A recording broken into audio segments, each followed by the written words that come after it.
नमस्कार दोस्तों, पिछले महीने आपने देखा होगा कि लद्दाख में 30,000 से भी ज़्यादा लोगों ने प्रोटेस्ट किया, रैलियां निकाली और प्रदर्शन किया और उनकी एक मांग थी कि लद्दाख को पूर्ण राज्य का दर्जा दिया जाए। आखिर इसके पीछे की प्योर कहानी क्या है? क्यों सरकार अपने मैनिफेस्टो में 2019 के मैनिफेस्टो में ये शामिल किया था कि हम इस लद्दाख को पूर्ण राज्य का दर्जा देंगे, उसके बावजूद अभी तक नहीं दी, जिसको लेकर ये प्रदर्शन चल रहा है।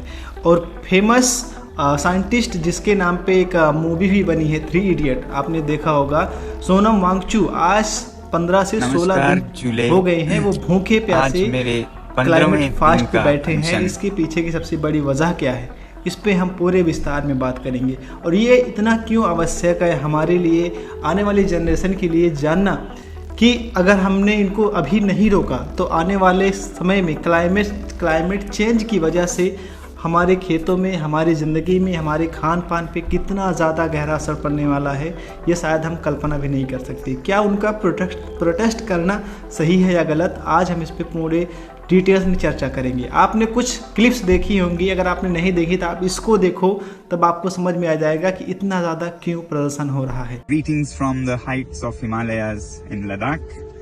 I'm Sonam Wangchuk and I'm starting my 14th day of climate fast.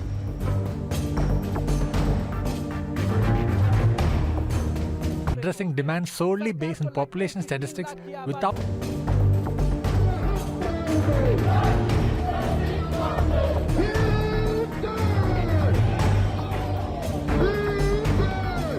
देखा जिस तरह से लोग गुस्साए हुए हैं, जिस तरह से लोग प्रोटेस्ट कर रहे हैं, ये 30,000 वहाँ की लगभग 10 से 20% जनसंख्या है जो रोड पे आकर के प्रदर्शन कर रही है। इसके पीछे बहुत बड़ी वजह है। तो चलिए हम शुरू करते हैं वन बाय वन करके। Good morning, friends. Today I begin the 16th day of my climate fast. Well, I've been surviving on just water and some salts, and that is taking a toll finally. Yesterday and today I've been feeling quite low. Starting my 15th day of climate fast out in the open. Temperatures this night have been -11 degrees, and together with me some 115 people slept in the open to remind the Indian government of the promises they have made to safeguard the fragile ecology and the unique indigenous tribal cultures that live. जो अभी आपने fast देखा है, climate fast देखा, ये पिछले महीने फरवरी 19 को ही शुरू होने वाला था। लेकिन सरकार से जब बात सोनम वांगचुक जी ने की तो उन्होंने कहा कि आप मुझे थोड़ा वक्त दो, मैं इससे फैसला सुनाता हूँ। लेकिन 24 को भी नहीं फैसला आया और 26 फरवरी को फैसला नहीं आया। उसके बाद जाके ये फास्ट शुरू हुआ, एक बहुत बड़ा प्रोटेस्ट हुआ, उसके बाद ये शुरू। क्या कह रहे हैं कि 2024 के चुनाव में अगर ये वादे मॉडल कोड ऑफ कंडक्ट क्योंकि अगर लग जाता है तो ये सबसे बड़ा इशू स्टेटहुड, 6 शेड्यूल और एम्प्लॉयमेंट, ये 3 मुद्दे कोर इशू होंगे आपके लिए आपके चुनाव में। मुझे लद्दाख के चुनाव से उतना मतलब नहीं है। मैं तो चाहता हूं कि भारत के चुनाव में ये मुद्दे बने, क्योंकि देखिए भारत के चुनाव में एक बड़ा मुद्दा बनने वाला है, जैसे राम मंदिर बना। बहुत अच्छी बात है, राम जैसे।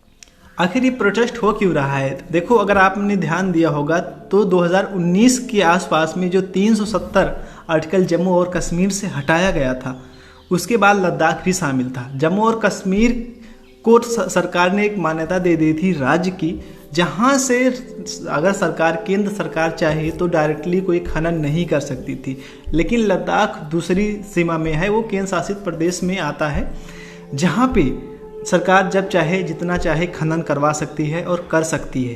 अगर गवर्नमेंट ने खनन करने के लिए प्राइवेट कंपनियों को कॉन्ट्रैक्ट दे दिया तो वहाँ पे बहुत सारी ऐसी धातुएं हैं जहाँ पे पहाड़ों को, वहाँ की जो ब्यूटी है उसे नष्ट कर दिया जाएगा और उससे क्लाइमेट में बहुत ज़्यादा प्रभाव पड़ेगा। वहाँ से बर्फ़ पिघलेंगी और समुद्र का स्तर भी आगे जाएगा और साथ ही साथ गर्मी भी बढ़ेगी। अगर आप ध्यान दें तो इसकी वजह से पूरे दुनिया में असर पड़ेगा, क्योंकि लद्दाख बिल्कुल हिमालय के पहाड़ों के आसपास में है, तो उससे कहीं ज़्यादा हिमालय से उठने वाली हर चीज़ पूरी दुनिया में इफ़ेक्ट पड़ती हैं, पूरे दुनिया में, पूरे ग्लोबल में इफ़ेक्ट डालती रहती हैं। अगर आप ध्यान दें तो दुनिया में लगभग 8 अरब लोग हैं, लगभग 800 करोड़ लोग हैं, जिसमें से 3 अरब लोग जिन्हें खाना नसीब ही नहीं होता, उन्हें मिलता ही नहीं खाना, और जिसमें से 2 अरब लोग ऐसे हैं, लगभग 240 करोड़ से भी ज़्यादा लोग ऐसे हैं जिन्हें खाना तो नसीब होता है लेकिन वो पौष्टिक नहीं होता,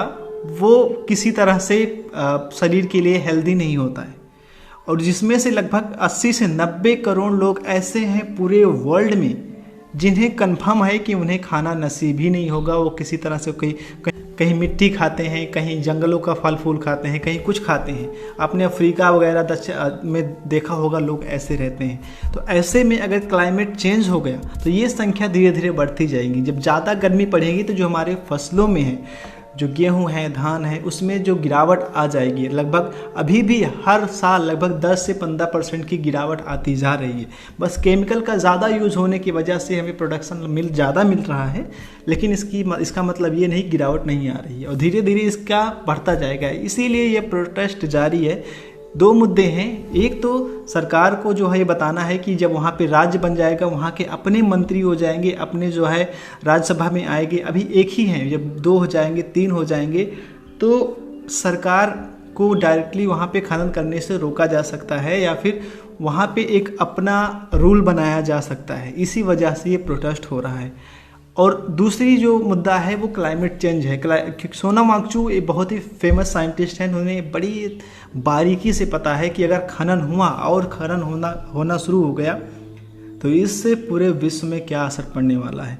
जो आज 10-20 साल बाद जो प्रदूषण होने वाला है, जो भुखमरी आने वाली है 50 साल बाद, वो महज 1-2 साल के अंदर आ जाएगी अगर खनन को ना रोका गया, अगर इसको अभी ना किया गया। तो इस वजह से प्रोटेस्ट हो रहा है। तो शायद आपने समझा होगा कि क्यों हो रहा है। इतना सब प्रोटेस्ट होने के बावजूद भी सरकार इस पर कोई खास एक्शन नहीं ले रही है। इसके पीछे जो सबसे बड़ी वजह है वो ये बताया जाता है कि इलेक्शन है। अगर सरकार को वहाँ से बहुत ज़्यादा बेनिफिट होता है क्योंकि वहाँ पे खनन बहुत ज़्यादा होता है, और अगर ऐसा हुआ तो काफ़ी चीज़ें रुक जाएंगी। लेकिन सरकार ने अपने मैनिफेस्टो में शामिल किया था 19 के, जो साफ साफ लिखा है कि हम भारत सरकार जो है प्रॉमिस करेंगे, अगर हमारी सरकार बनी तो हम लद्दाख को एक पूर्ण राज्य का दर्जा देंगे। लेकिन ऐसा नहीं कर रही है, सरकार की अपनी नीति है। तो सिर्फ इतना ही था मुझे आज बताने को। फिर मिलते हैं नए वीडियो में। आपको क्या समझ में आया आप कमेंट करके ज़रूर बताइए। अगर लद्दाख के बारे में कुछ और जानते हैं तो। तब तक के लिए सभी को राम राम।